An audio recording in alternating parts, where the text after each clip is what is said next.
We saw the Ravens in action, but it got me thinking about Lamar Jackson, because if y'all have not heard, he wants $250, well, at least $230+ million guaranteed. Lamar Jackson deserves $250 million guaranteed. Lamar Jackson has earned $250 million guaranteed, but it would be a huge mistake to pay him that much money. See, you get a contract like that because of what you've hopefully already accomplished. But if you haven't already accomplished something, then when you pay a quarterback that much money, you typically end up regretting it. Baltimore Ravens, you know firsthand. Joe Flacco got a $100 million contract, highest paid in the league at the time, because he won y'all a Super Bowl. Eagles gave Carson Wentz a $130 million contract, up there with the highest in the league at the time, because he helped get the Eagles a Super Bowl. Jared Goff, $130 million. It was up there, top two highest paid in the league at the time, because he helped get the Rams to a Super Bowl. When you pay a quarterback that kind of money, hopefully it's a little bit of back pay for what they've already done for you collectively. So the question isn't necessarily, has Lamar Jackson earned the money? Of course he has. The question is not, does Lamar Jackson deserve the money? Of course he does. And the Ravens, really, you better give it to him. My simple thought is this: it's going to be a mistake to do it in hindsight. Slick Ric Bucher, I got to come to you first, my friend. Should the Ravens give their superstar quarterback that roughly $250 million guaranteed that he's asking for? Loved how you laid out the dilemma. No, they should not. One, because they don't have to. Two, because Lamar Jackson is trending in the wrong direction. And the only reason we're bringing this up is because Deshaun Watson got a fully guaranteed deal with the Cleveland Browns. Yes, sir. And in spite of the fact that we haven't seen him play for an entire season, I feel more comfortable, and it's strange to say this, I feel more comfortable giving Deshaun Watson a fully guaranteed deal than I do Lamar Jackson. This is bold. This is bold. This is bold. This is bold. This is bold. And this is why. Exclusively football, obviously, you're because talking if about. I look at Deshaun Watson and what he has done over the same time frame in their respective careers, Yes, sir. as Lamar Jackson, Yes, sir. and then I look at Colin Kaepernick, Lamar Jackson reminds me a lot more of Colin Kaepernick at this Fair. point Simple offensive than he coordinator. does Deshaun Watson. And fortunately for the 49ers, they had a lot of health and performance clauses in their deal, so they were able to get out of it. At the time, Colin Kaepernick signed what was then a record $61 million guarantee out of a 6-year, $114 million deal.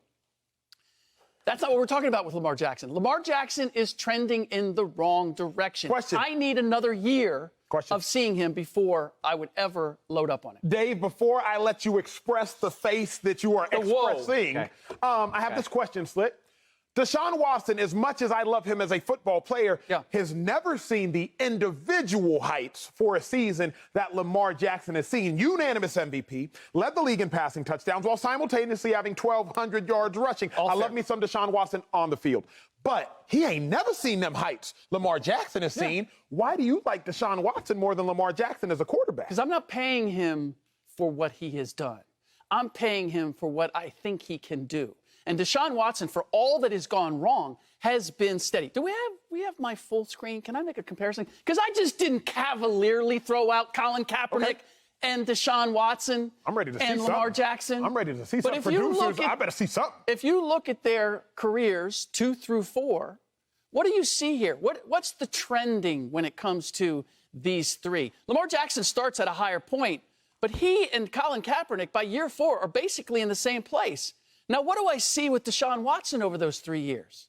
We're moving in the right direction, and we're not falling to the levels that Colin and Lamar have. So if I am going to bet on one or the other, Deshaun Watson is clearly the better bet.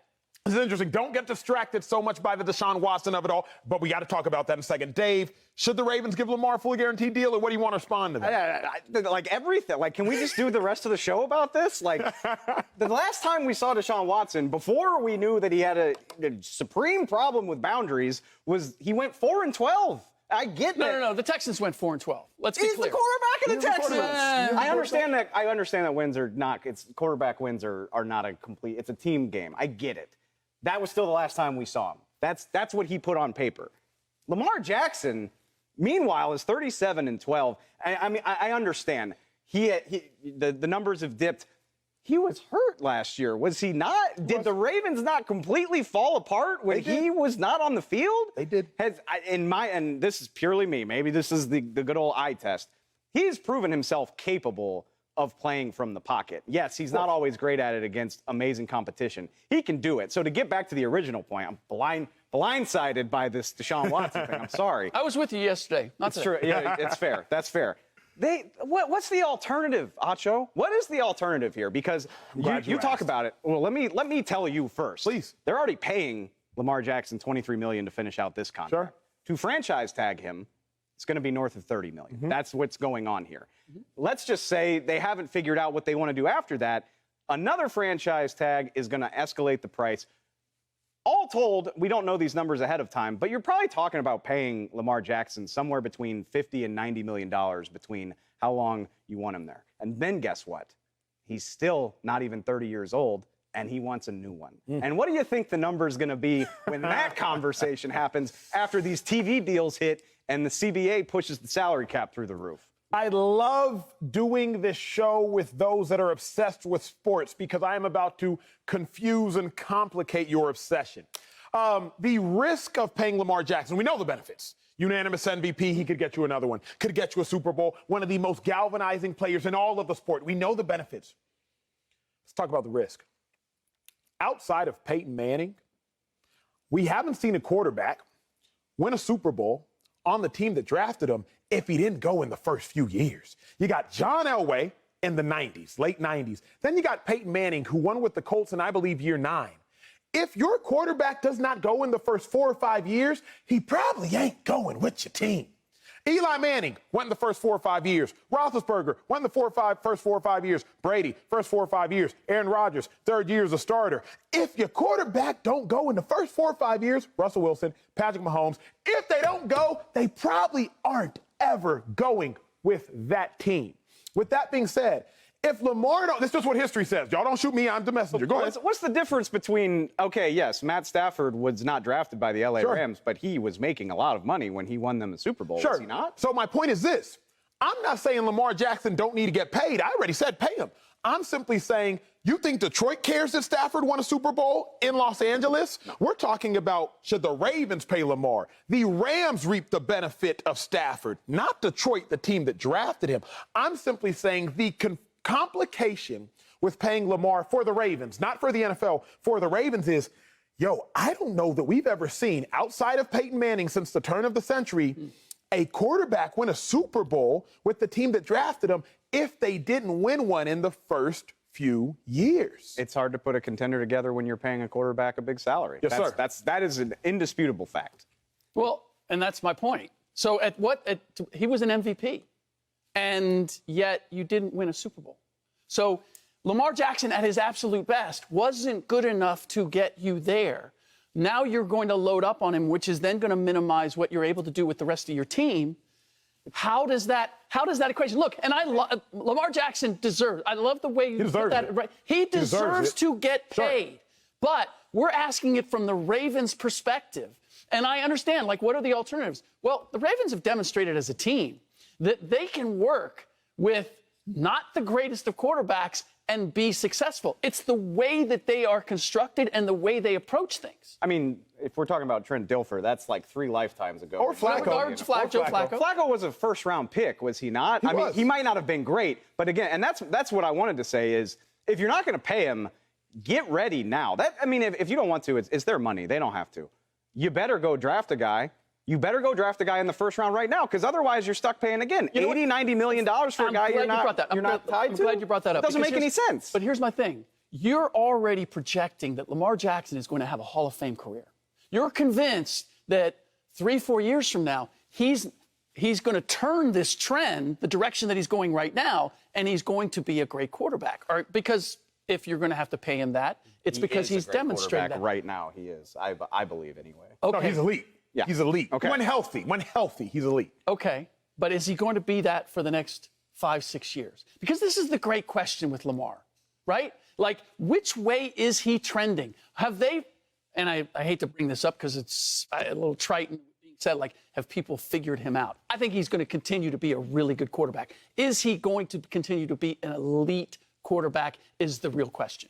I think, and this is where people get confused, in my opinion, is like, you got to decide right now. Is he worth it or is he not? Why not another year, though? Because then the price just goes up. And the other point with that is in 4 years, okay, what's more likely? And I get it. This is the problem for all front offices to solve. What is more likely? Lamar Jackson, who we all agree is like a top 6, 7, 8 quarterback, is going to get you over the hump despite the salary, or you're going to draft a guy and maybe he sits behind Lamar for a year and maybe that's this big dramatic topic and then you got to get him ready to do it. What's more likely? Or you're just you're starting everything over again when you get a young guy. Let me submit this to you. You know the Cowboys, like I always say, better than anybody. So thus you know the NFC East just about as good as anybody. I do not believe that the Washington formerly Commanders, formerly everybody in their mama's name, I do not believe that they regret franchise tagging Kirk Cousins. Because while the Washington Commanders paid Kirk Cousins $60 or so million over 2 years, the Vikings have paid him a lot more for a lot less. So sure, the Vikings made 2 years of bad decisions, but I don't think the Commanders have made 2 years of bad decisions, but I don't think the Commanders are like, man, we should have signed Kirk to a long-term deal. The Cowboys, they signed Dak to this long-term deal after tagging him twice. But are we going to look up 3 years from now and be like, man, the Cowboys really played that one right? Tag, long-term extension? I don't think so. Dak could be nearing the end of a deal that paid him like $34 million right now if the Cowboys had played that better. That's the thing. If they had made the decision earlier, he would be nearing the end of a deal that they could get out from underneath instead of beginning an even bigger deal. So it's this simple. To me, I don't think you can make 2 wrongs. The 2 wrongs are this. Don't tag them, and then sign them. If you're going to tag them, get all the juice out the squeeze and then let him go. Or sign him early, but you can't do both. I just like to point this out. Like, I get it. Winning the Super Bowl is the goal, and the Vikings haven't done that. I would take what the Vikings have accomplished with Kirk Cousins over what Washington has been through the last few years. But then you get into this without a quarterback. But then you get into this question, which me, Slick, have debated prior to your presence here on the show, is this. Good is the enemy of great. Mm-hmm. The Minnesota Vikings are perpetually good. 7 to 9 wins typically a year. You might get 10. Somebody like Thielen might get hurt. You might get 6. But they're good. But they ain't been great in a mighty long time. Here's the real problem we're getting into with this discussion. Colin Kaepernick, nor Kirk Cousins, nor Dak Prescott, or Lamar Jackson. Because Lamar Jackson is a unanimous MVP. Agreed. So that's really the dilemma of this discussion. But let me try to say this point. Slick, did you ever watch Space Jam with LeBron James? Space Jam Legacy? I did. Dave? No, I missed that one. Sorry. Fine, you didn't miss much. Space Jam Legacy. It had a let me make sure I get this right. Space Jam Legacy had a $150 million budget. $150 million budget. It only made 163 in the box office. Why did it have such a big budget? Very simple. The original Space Jam, it made $250 million on an $80 million budget. So they saw the success of the original Space Jam and said, we are going to overcommit for the sequel. Didn't work out for them. My fear if I work for the Ravens is I'm going to see the success of Lamar Jackson, and like Space Jam Legacy, I'm going to overcommit for the sequel second contract, that is, and it might not work out for me. Still did $160 million in the box office, Space Jam Legacy, but it didn't do $250 million. Lamar Jackson still might ball.